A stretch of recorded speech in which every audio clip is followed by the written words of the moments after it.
Hi, Tishay. Hi, sir. Sit down, please. Thank you. How are you doing today? I'm good, sir. Great. So, I was looking through your CV, and honestly, everything looks great. You seem to have quite a lot of achievements.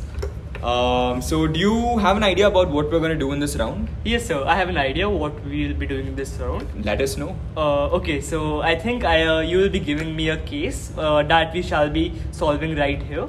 I'll be asking some sort of preliminary questions, and we will go and solve the case. Great. So, honestly, like you said, just to give you a better clarity, I'll be giving you a problem statement, a real life business case, and I just require you to solve it with me in front of me, and we're good to go. Great. So, do you have a paper and a pen ready? Yes, sir. I have it ready. Alright, great. So, let me know when you're ready. I'll dictate the problem statement. Yeah. Cool.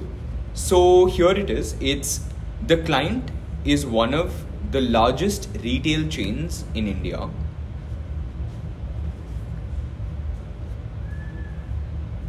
And has started facing a decline in profits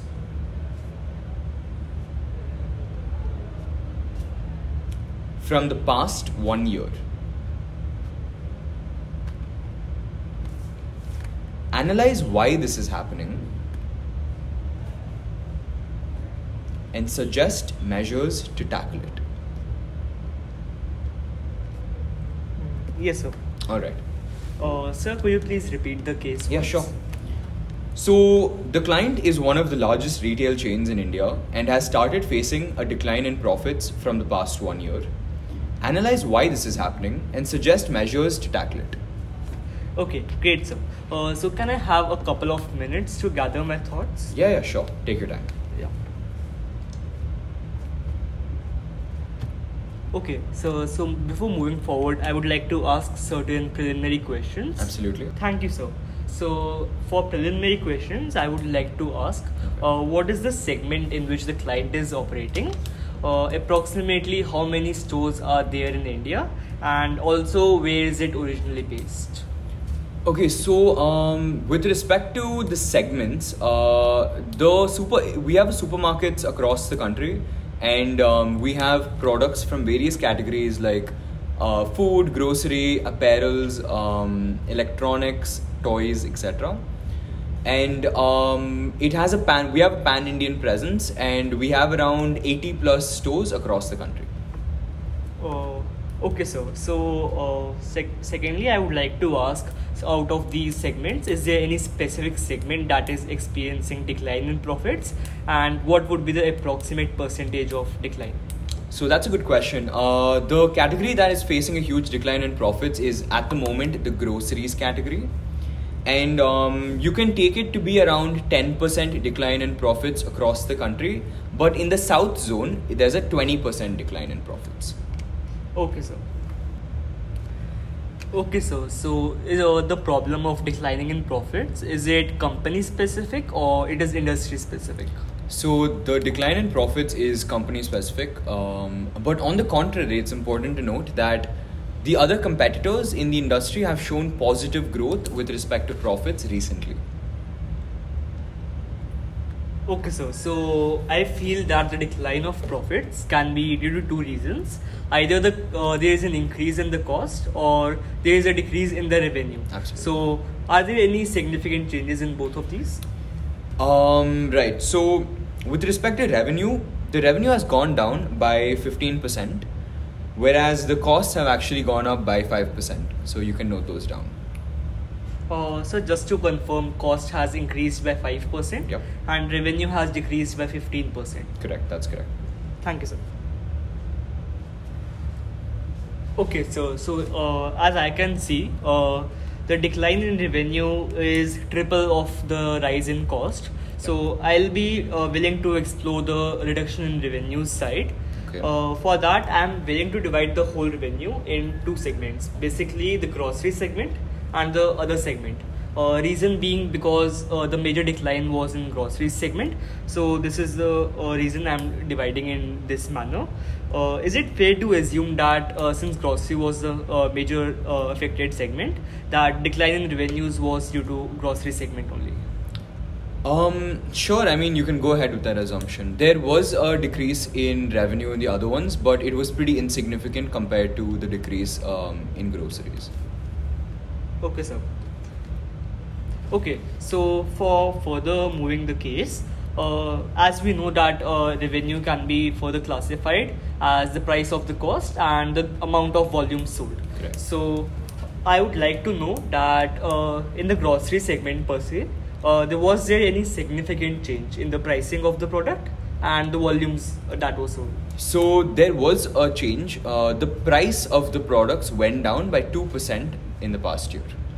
Okay, went down by 2%. By 2%, yes. And was there any significant change in the volume sold? No, there wasn't any change in the volume sold. Okay, thank you, sir.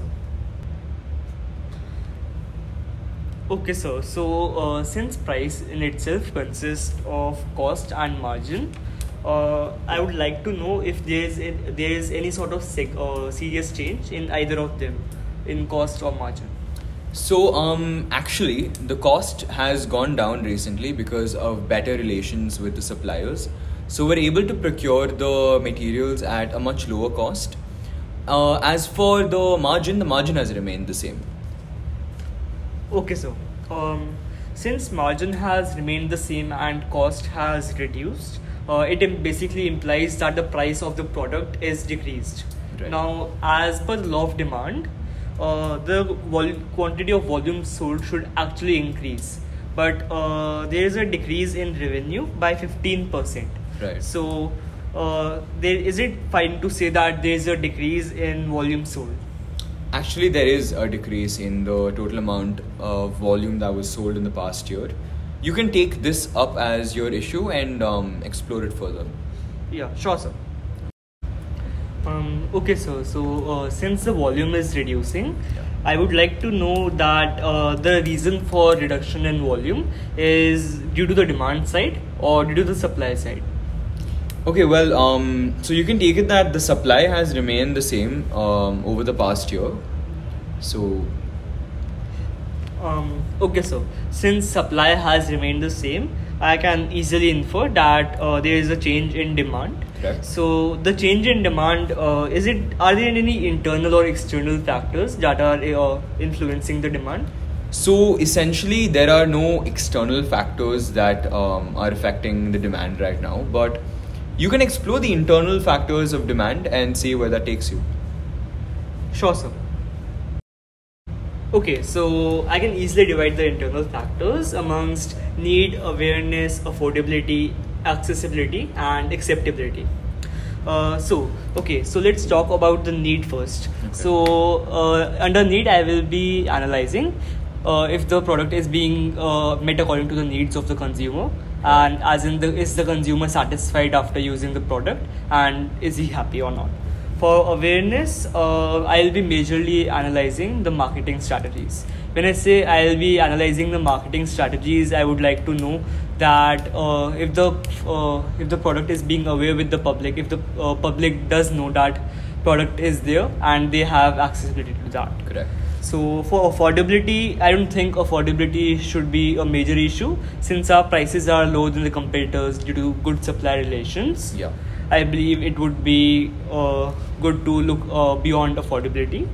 For accessibility, I would judge if the product is accessible for the consumers. Mm-hmm. And for acceptability, I would like to divide it into the buying experience of customer journey, as in how they are experiencing while they are purchasing the product.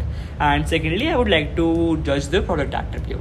Okay, so essentially of the internal factors that you mentioned, there hasn't been much of a change in most of them, except for acceptability. So one thing that you can focus on is the buying experience of the consumer, because that's a very important attribute when it comes to sales and demand. So yeah, you can further take the case ahead with that. Yeah. Okay, for dividing the buying experience, I would like to divide it among pre-purchase, purchase, and post-purchase. Okay. So, what pre-purchase, basically by pre-purchase I imply before buying the product, purchase during the purchasing process of purchasing product, and post-purchase after sales service, type of after sales service once they have product. So, is there any significant change in either of the three? So There has not been any change in the pre-purchase process. Neither has there been any change with the buying mechanism in the post-purchase process. So yeah, that's about it. So you can infer that there has been a fundamental change in the purchasing process. Right. Okay, since under the buying experience, the major problem I can see lies during the process of purchase. Correct. I would like to further divide. I would like to analyze the ambience of the environment. When I say ambience, I mean like I can talk about eyes, ears, nose, and the skin. So let's talk about eyes first. Okay. So under eyes, I will be analyzing if there is anything that does not suit cool to the vision of the customer, or if he's not comfortable after seeing something in the stores. For nose, I would like to see if there is any sort of pungent smell due to, be it any reasons, since you say grocery, be it any reason due to rotting groceries, etc. Okay. For ears, I would like to see if there is any sort of loud noise or any sort of sound noises that makes a person not willing to buy the product. And for skin, analyzing the temperature basically. What I mean by analyzing temperature is that if the temperature is way too cold, the customer won't feel very comfortable, and vice versa. Okay. So Atisha, you have actually very correctly identified the problem. So congrats on that. The problem is with the ambience. So what is happening is that the groceries that we are keeping are rotting, which is leading to the production of a foul smell. And this smell is leading the customers to not purchasing these groceries, and also not other products also, because it's in the vicinity. So this is the problem essentially. Can you think of any recommendations that you can give us to solve this problem? Okay, so I basically feel like since the groceries are rotting, one of the major reasons for that can be either the temperature of the environment is way too high, which is leading to the cause, or there is a problem in replacement of the inventory. Okay. So for that, you can take it that the temperature in the room where the groceries are stored is quite high, because of which the groceries are not able to last that long, and it leads to rotting. What do you think we can do to fix this essentially, now that we've found the essential problem of the entire thing?